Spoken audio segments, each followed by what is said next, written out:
Hello Trader und Investoren. Morning Espresso, nicht wirklich, sein Lunch Espresso, Mittwoch, 15. August. Es ist in der Mitte des Augustes, Gott sei Dank. Liquidität ist ja schrecklich. Dennoch durch die dadurch mögliche höhere Volatilität gibt es oft mal ein paar gute Trade-Ideen, manchmal aber auch nicht. Disclaimer ist in Full Effect, wie immer, wir können mehr verlieren, als wir einzahlen. Ich kann kein Trading Advice geben, alles nur zu Ausbildungszwecken. Alright, London Session Mixed Range Bound beschreibt das Bild wohl am besten. Für diejenigen von euch, die diesen Indikator gekauft haben oder ihn auch selber haben, das sind, wenn wir Market Profile oder Volume Profile uns ansehen würden, normale Distributionen. Ja? Wenn wir uns zum Beispiel den Pfund Future ansehen, oben geben bis zum Fair Value und Bottom Edges kaufen bis zum Fair Value, da ist einfach nichts zu tun. Selbst die Zahlen, die heute kamen, haben den Pfund nicht aus seiner Range rausbewegt. Viel, viel besser, wenn wir starkes Alligatormaul sehen, also die eine Währung ganz starke Zuflüsse, die andere Währung starke Abflüsse, dann ist was zu tun. Oder wie ich eben, ich habe 8 Pips noch mitgenommen gehabt, da kam eine Headline über den Newswire. Deswegen ist es ganz gut, wenn man davor sitzt und Live-News hört, dass ein türkisches Gericht die Freilassung dieses Pastors verneint hat. Kurz Risk-Off reingekommen, Zuflüsse in den Yen, ganz, ganz kurz aber nur. Aber hey, Free Money oder so nah wie möglich an Free Money, wie es überhaupt geht. Natürlich interessiert das den Markt nachhaltig null und deswegen gingen die Gewinne im Yen auch wieder zurück, wie wir hier sehen. Also 8 Ticks gemacht und dann wieder raus. Egal. Wichtige Zahlen. Was hatten wir heute? Was kommt noch? Wir hatten natürlich die Inflationszahlen aus UK, die kamen in line in der Headline. PPI kam ein bisschen höher, das liegt an den erhöhten Inputkosten, logischerweise, sonst wird es ja nicht höher kommen. RPI kam ein bisschen schlechter, Core in line und HPI ein bisschen besser. Wie gesagt, die Zahlen reichten nicht, um das Pfund nach oben oder nach unten zu bewegen, sondern wir sind in einer Normal Distribution bisher. Heute Nachmittag 14:30 Uhr Core Retail Sales werden leicht schwächer erwartet, 0,3 gegen 0,4, Retail 0,1 gegen 0,5 Month-on-Month Veränderung. Das könnte unter Umständen ein bisschen Bewegung in den Dollar bringen. Aber wir spielen ganz andere Themen im Moment. Wir spielen Handelskrieg, wir spielen, ob die türkische Lira-Krise sich ausweitet. Wir spielen Italien Mitte September, deren Budget, wird der Euro angegriffen werden, also Makrothemen. Geopolitische, politische Themen werden gerade gespielt.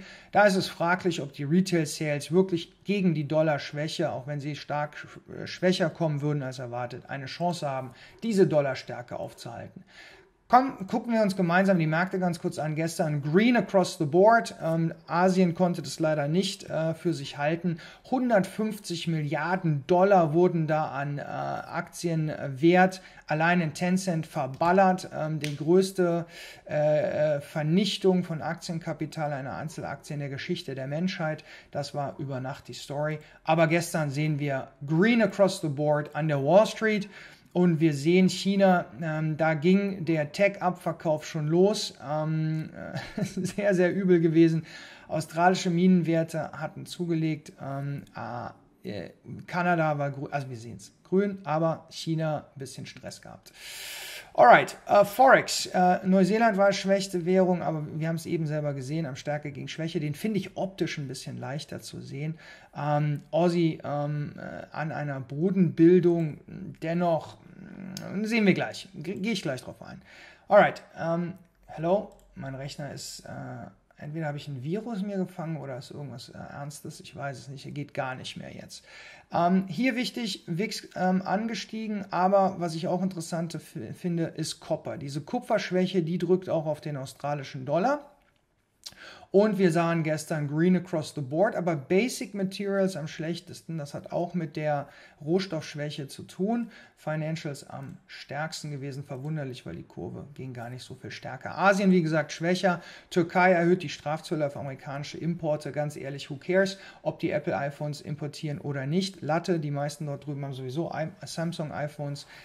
Nichtsdestotrotz, Tit for Tat heißt das auf Englisch. Du trittst mir auf den C, dann trete ich dir auf den C. So läuft das im Moment. Dollarstärke wird weiterhin erwartet. Warum? Und jetzt, für diejenigen, die sich die Mühe machen, dieses Ding zu gucken, verrate ich euch mal wieder eine Insider-Information. Also, heute werden in den USA 12,6 Milliarden Dollar an Liquidität aus dem Markt gezogen werden. Warum? Wir nennen das SOMA Day. SOMA ist das Federal Reserve System Open Market Account. Was passiert denn jetzt heute? Heute verkürzt sich oder schrumpft, nicht verkürzt, schrumpft die Bilanzsumme der Federal Reserve. Wir erinnern uns, seit der Global Financial Crisis waren das die größten Käufer von abgefragten Krediten, Rentenanleihen etc. pp. Und die laufen natürlich teilweise aus. Und wenn die auslaufen, bedeutet das, dass der Schuldner, die Vereinigten Staaten von Amerika, an den Halter des Rentenpapiers, in dem Fall Federal Reserve, eine Zahlung tätigt. Und diese Zahlung verschwindet auf dem SOMA-Konto. Und dieses SOMA-Konto bleibt da liegen. Das heißt, diese Liquidität wird nicht durch Reinvestition wieder dem Markt zugeführt. Das führt inhärent zu, wer kann es sagen, richtig Dollarstärke. Seit dem 28. Februar haben wir diese Ausläufer, die nicht reinvestiert werden. Und da war es bisher eine sehr gute Idee, um 15:30 Uhr den Euro-Dollar zu shorten. 15:30 Uhr Euro-Dollar Short. Ihr dürft eure jeweiligen Entry- und Exit-Maßnahmen umsetzen. Aber hier haben wir einen sehr starken Bias, nicht Bias. Ich weiß immer nicht, wer Bias erfunden hat. It's a Bias, das ist ein englisches Wort. Ein Vorurteil, 15:30 Uhr Short Euro-Dollar. 100%iges Hit-Ratio bisher seit dem 28. Februar. Wer um 10 Uhr unserer Zeit an SOMA-Tagen den Dixie, das ist der Dollar-Index, kauft und abends schließt. Spannend, oder? Alright, across the picture. Was haben wir hier? Dollar Currency Index. Dollar-Index steigt und steigt und steigt. Über 96,80. Und das, obwohl die 2-Jährigen ein bisschen runterkommen und die 10-Jährigen ein bisschen runterkommen. Aber vor allen Dingen heute wird er sehr wahrscheinlich weiter steigen. Euro-Dollar, das war der Dixie, Entschuldigung, der Euro-Dollar, wir haben den Optionsmarkt gecheckt, bei 1,15 fängt erst an, wieder ein Widerstand zu werden. Leider nach unten hin offen. Soll ich das nochmal sagen? Leider nach unten hin offen. Das ist wirklich schwierig. So, API-Bild gestern Abend, Crude Oil danach stark abverkauft. Wir sehen es von einem Top-Edge abverkauft, heute Morgen auch Schwäche. Du konntest also, als die Liquidität in den Markt kam, ab 9 Uhr draufhauen, in den Bottom-Edge rein, hast du Geld verdient. Heute kommen Inventories. Deswegen jetzt ein bisschen vorsichtig, bis die Inventory-Zahlen kommen. Und last but not least die Kurve in den USA. Die Kurve ist flach. Das ist die Gesamtkurve, 2,30. Flach. Ja, da tut sich im Moment sehr, sehr wenig. Aktien an einem Top-Edge müssen wir ein Auge drauf halten, ob die sich da oben halten können. Aussie-Dollar-Schwäche.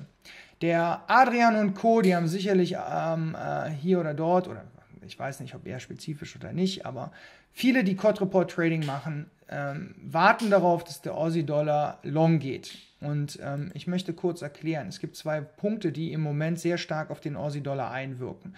Das eine, Aussie-Dollar ist sehr reagibel auf Rohstoffpreise und das zweite ist auf China. Chinas Wirtschaftswachstum und erwartetes Wirtschaftswachstum. Und ich habe es oft im Morning Espresso gesagt, der Australien ist ein Vorort von China. Das heißt, Kupfer hat 2% abgegeben, ist auf einem 13-Monats-Tief und nähert sich einem sogenannten Bärmarkt, also insgesamt einen Preisverlust von 20% vom High. Parallel dazu haben wir weiterhin die Abwertung der chinesischen Währung, dem Renminbi. Wir spielen, sage ich ja gerade, die Türkei-Krise, wobei Dollar-Turkey sich heute ein bisschen erholt hat, und US-Sino-Handelskrieg. Sino ist ein Wort für China. Also China-Handelskrieg treiben die Erwartungen auf sich abschwächendes globales Wachstum. Das ist auch mal ein Problem bei den Inflationserwartungen global. Sollte sich das globale Wachstum abschwächen aufgrund von einem Handelskrieg, kommen natürlich auch inflationärer Druck wieder ein bisschen raus aus dem Markt. Noch ist dem aber nicht so. So, fallende Nachfrage für Rohstoffe wäre die Folge. Das sind Logikketten, nennen wir das. Ja? Also Handelskrieg breitet sich aus, abschwächendes Wirtschaftswachstum, abschwächende Nachfrage für Rohstoffe, weil der größte Käufer von Rohstoffen ist China.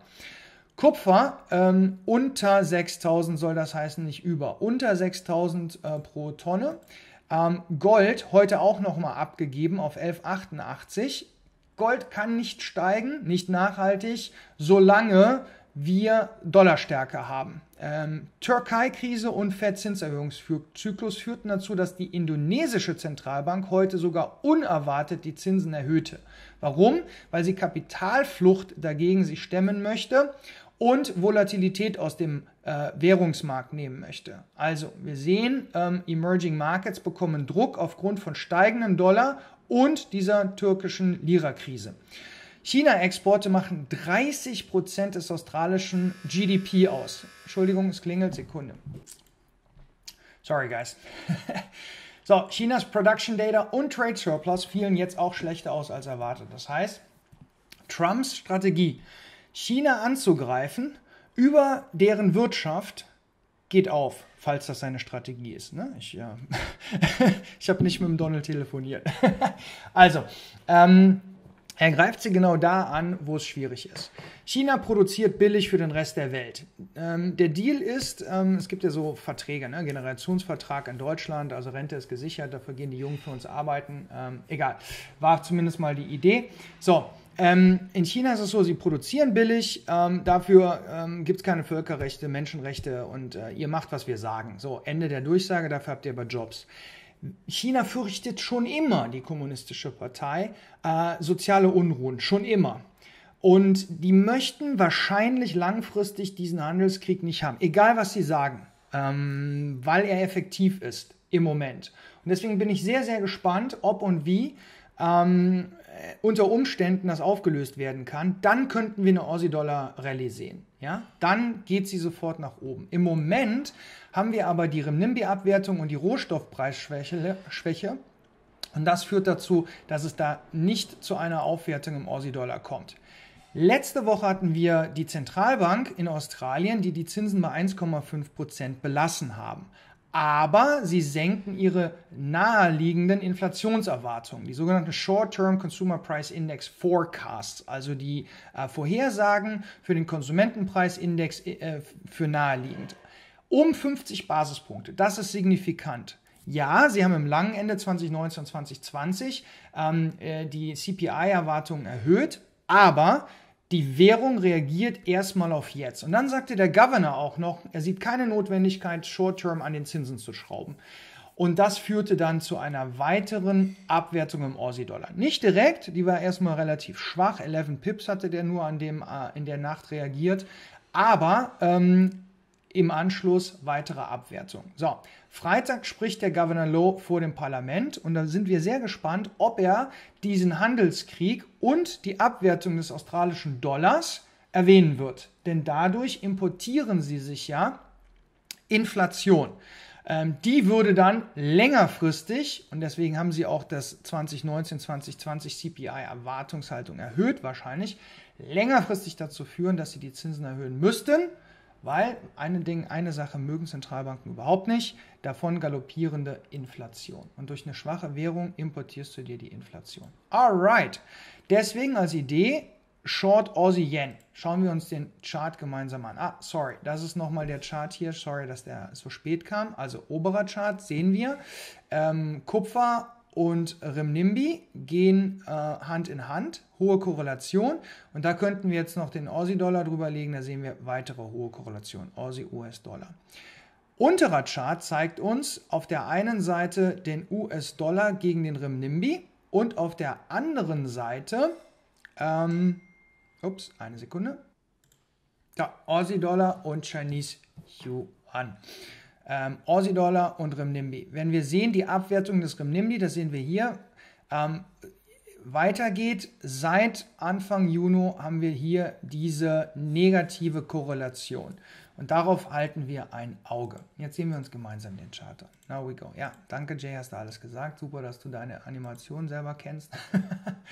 So, Kommt denn hier mein Rechner heute noch oder nicht? Es ist ja Wahnsinn mit diesem Rechner.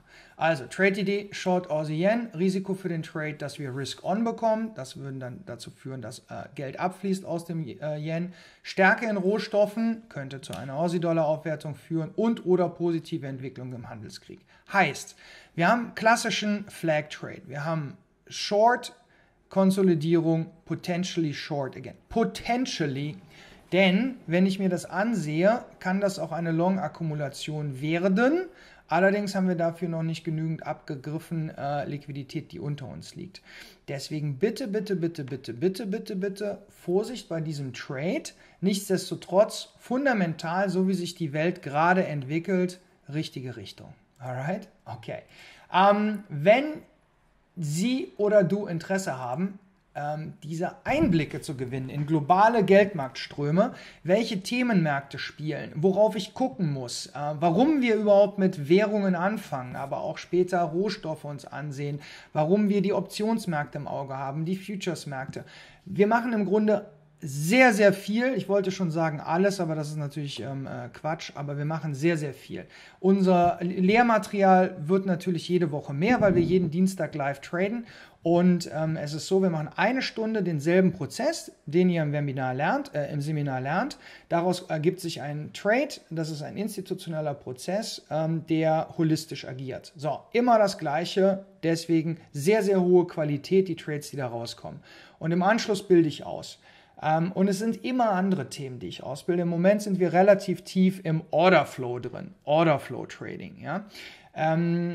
Aber ich habe auch Optionen erklärt, Sticky gegen Slippy, wir haben Supply und Demand, es ist Wahnsinn, 23 Jahre Erfahrung, den Teilnehmern macht es riesen Spaß, mir macht es Spaß, Retail-Tradern etwas beizubringen, so wie die Institutionellen die Märkte wirklich handeln und ich war eben auf dieser anderen Seite und ich habe die Märkte gehandelt und das möchte ich gerne an diejenigen, die Interesse haben, weitergeben. Deshalb, nächstes Seminar, 22. bis 24. September und wer möchte, kann mich gerne anrufen. Auf meiner Webseite sind meine Daten, rufen Sie mich an, schreiben Sie eine einen WhatsApp oder so. Ja, ich bin relativ viel unter Wasser im Moment, weil ich einen Orderflow-Kurs baue für meine Trader, aber nichtsdestotrotz, ich freue mich. Hier nochmal die Kontaktdaten und in diesem Sinne, bis zum nächsten Morning Espresso oder Monday Morning Admiral Markets, das ist leider auf Englisch, aber das möchten die gerne so. Dienstags handle ich immer live mit meinen Tradern, aber wir sehen und sprechen uns. Herzlichen Dank für eure Aufmerksamkeit, macht's gut, bis zum nächsten Morning Espresso. Trade smart, live free.